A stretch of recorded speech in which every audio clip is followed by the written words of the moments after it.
Hello, NOSET aspirants. Welcome back to NOSET with Jaspreet. So, today we are back with another day and another new topic for the NOSET 50 days and 50 most important topics. So, topic for today's discussion is anemia. Anemia is the most neglected, but yes, yet the most important topic when we talk about NOSET. So, today we are going to discuss the important aspects of anemia, like what are the catheter sizes, what are the types of anemia, what are the different temperatures at which different types of anemia is given. Right? So let's begin. So the first type of anemia is evacuant anemia. Evacuate enema कौन सा type of enema होता है जो stimulate करता है peristalsis को, जो हमारे जीआईटी की पेरिस्टाल्सिस को क्या करता है, स्टिमुलेट करता है. उस टाइप ऑफ एनीमा को भी हम बोलते हैं evacuate enema. First thing. Next is we have simple evacuant enema. अगर आपसे कोई पूछे कि सिंपल इवैक्यूएंट एनीमा क्या होता है और ये कब दिया जाता है, the best answer is the constipation. जब पेशेंट को कॉन्स्टिपेशन होती है या फिर सपोज कोई पोस्ट ऑप पेशेंट है, पोस्ट सर्जरी उसको कॉन्स्टिपेशन हुई है, then the first choice is simple evacuant enema. Right? Moving on to the next, medicated evacuant enema. Right? अब इसमें कुछ मेडिकेटेड एजेंट्स हम यूज कर रहे हैं so that the faecal matter can be evacuated. Right? So the first type of medicated evacuant enema is oil enema. Right? Oil enema में क्या use होता है? Olive oil, either the castor oil. You have to learn the amount which is very important, that is 115 to 175 milliliters, and the temperature is 37.7 degree Celsius. ठीक है? सो medicated evacuant enema में सबसे पहले आता है ऑयल एनीमा. राइट? उसका temperature is 37.7 degree Celsius. The amount is 115 to 175, and the oils that we use is castor oil and the olive oil. Right? Moving on to the third type, which is purgative anemia. So purgative anemia में you need to focus on the solutions, कि कौन से solutions हम use कर रहे हैं for the purgative anemia. First thing is glycerine. Right? कितना glycerine? 15 to 30 ml glycerine is used, right? Or they can use glycerine with water, and the dilution of glycerine with water is 1:2. For 2 parts of water they will be using 1 part of glycerine. Right? This will be purgative anemia. Right? Next is glycerine plus castor oil. इसका dilution क्या होता है? 1:1. Right? And the temperature of the purgative anemia and the amount of the purgative anemia is same. Right? The temperature is again 37.7 degrees Celsius and the amount is 115 to 175 ml. Right? This is medicated evacuant anemia. First type was oil anemia. Second type is purgative anemia. Right? Now moving on to the carminative anemia.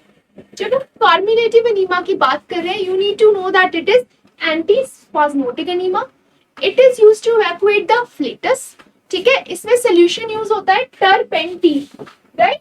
टर्पेंटीन 8 to 16 ml, जिसको wash out किया जाता है विद 600 to 1200 ml of water. Right? तो इसको this is called as carminative enema. Next is anti helminthic enema. Right? Anti helminthic enema में hypertonic saline use किया जाता है, and we know that hypertonic saline वो सलाइन होगा जिसकी हमारी बॉडी फ्लूइड से ऑस्मोलैरिटी ज्यादा होगी. Right? Next is 60 ml with 600 ml of water. 60 ml क्या लिया जाएगा? हाइपरटोनिक सलाइन, जैसे 3% सलाइन. कितना ml? 60 ml with 600 ml of water. Right? And the amount is 250 ml. Right? The next is astringent enema. Astringent enema में 2% silver nitrate with distilled water use किया जाता है. Right? And then the cold anemia. अब cold anemia क्या होता है? It is given for the patients who have who got heat stroke, hyperpyrexia, ताकि जो उनकी बॉडी का टेम्परेचर है वो थोड़ा लोअर डाउन हो जाए. Right? So for those purposes cold anemia is given. Right? Moving on to next. The next thing is retained anemia. Retained anemia means the enema will be retained inside the rectum for a variable period of time. ठीक है, और ये बात हमेशा याद रखनी है कि जब भी रिटेन्ड एनीमा देते हैं कभी भी फ्लैट बेड नहीं होता, लेग्स एलिवेटेड होती है, राइट, सो दैट वो एनीमा रिटेन्ड रहे, right. First is you need to know that there is no stimulation of the peristalsis, very important. Next is sedative anemia. अब sedative anemia में क्या करते हैं, retention of anemia, retention anemia दिया जाता है with some sleep inducing drug. ठीक है, retention anemia is given along with some sleep inducing drugs जैसे potassium bromide. Got it? Next is emollient anemia. As the name suggests, emollient anemia कौन सा होगा, जब भी कोई वहां पे इन्फ्लेम्ड एरिया होगा, म्यूकस लाइनिंग डैमेज्ड होगी, उस एरिया को सूद करने के लिए इमोलिएंट एनीमा यूज किया जाता है, right. Very clear from the name itself, right. So it is given to relieve the inflamed area. जो भी म्यूकस मेम्ब्रेन वहां पे इन्फ्लेम्ड है उसको रिलीव करने के लिए we are going to use the emollient enema, right. अब इसमें कौन सा सोल्यूशन यूज प्राइमरीली किया जाता है, starch with opium, 1 to 2 ml of opium with 120 to 180 ml of starch at 37.8 degrees Celsius. Learn it as it is. ठीक है, आपको ये लर्न रखना है कि इसमें कौन सा सोल्यूशन यूज होता है और कौन से टेम्परेचर पे इसको यूज किया जाता है. Got it? Next is nutrient anemia. Nutrient anemia में either the glucose is used or the peptonized milk is used. 1100 to 1700 ml is given in 24 hours at the temperature of 37.8 degree Celsius. Got it? This is nutrient anemia. Moving on to the next. Next is cleansing anemia. अब cleansing anemia ना जो होता है हमारे पास दो types का होता है. The types are high cleansing anemia and the low cleansing anemia.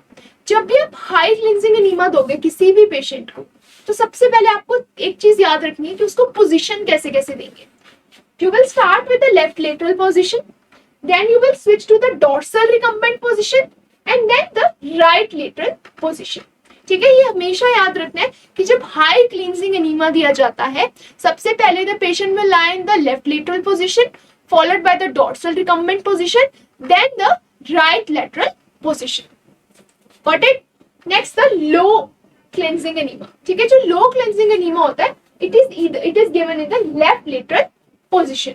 इसमें 3 पोजीशन चेंज नहीं की जाती क्योंकि it is the low cleansing enema, right. अब देखो जो हाई क्लेंजिंग एनीमा है उसमें हमारा मोटिव है to clean the like maximum reach. जितना भी हम क्लीन कर सकते हैं उतना हमें क्लीन करना है with the help of high cleansing enema. But in the case of low cleansing enema the focus area is only rectum. Got it? Now these are some very important points that अगर किसी patient को constipation है तो evacuant enema दिया जाता है.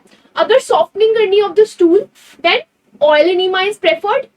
सूद the membranes, हमने पढ़ा था कि जब भी कोई मेम्ब्रेन्स को सूद करना है तो इमोलिएंट एनीमा यूज होगा. Got it? नेक्स्ट इज अगर गैस रिलीव करनी है तो कार्बोनेटिव्स और the stimulate the contractions we have to use the soap and water solution. ठीक है, जब contractions को stimulate करना होता है तो soap and water solution use किया जाता है. ठीक है, next is the next important points are evacuant anemia में हमेशा हमने अभी भी डिस्कस किया कि जब evacuant anemia देना है तो फ्लैट बेड चलेगा, बट जब retained देना है the left end has to be like elevated. retained anemia में क्या होता है, foot end एलिवेट करना होता है. You have to elevate the foot and.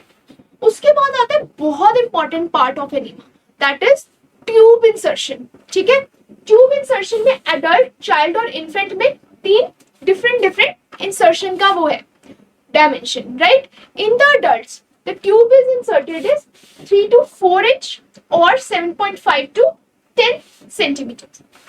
ठीक है, if you talk about the children it is 2 to 3 inch or 5 to 7.5 centimeters, and in the infant it is 1 to 1.5 inch or 2.5 to 3.75 centimeters. Got it? Next is height of the anemia can. इसमें से बहुत बार question पूछा जाता है कि height of the anemia can क्या है. Height of the anemia can की एक रेंज है which is 12 to 18 inch. Inch में पूछा है तो 12 से 18 इंच और 45 सेंटीमीटर्स. Got it? नेक्स्ट, अब आपको दो इंपॉर्टेंट कंसेप्ट्स याद रखने हैं. अगर तो क्लींजिंग एनीमा दे रहे हैं, ठीक है, तो height should not be more than 18 inch. First thing, अगर क्लींजिंग एनीमा दे रहे हो तो 18 इंच से ज्यादा हाइट नहीं होनी चाहिए. Got it? एंड अगर डिटेंशन दे रहे हो तो height should not be more than 8 inch. 18 और 8 को लर्न कर लीजिए. क्लींजिंग है तो मोर देन 18 नहीं जाना है, ठीक है, और अगर डिटेंशन पूछा है तो मोर देन 8 इंच नहीं जाना है. Clear? I hope it is clear. Moving on to that, कि जब भी हम 12 इंच का एलिवेशन देंगे तो 0.5 पाउंड प्रेशर इंक्रीज होता है. ठीक है, that is why we need to remember कि हमें एक ऑप्टिमम हाइट पे ही कैन को प्लेस करना है. ठीक है, क्योंकि हर 12 इंच हाइट एलिवेशन से हम 0.5 पाउंड प्रेशर भी तो इंक्रीज कर रहे हैं. So do remember that you have to maintain the optimum height.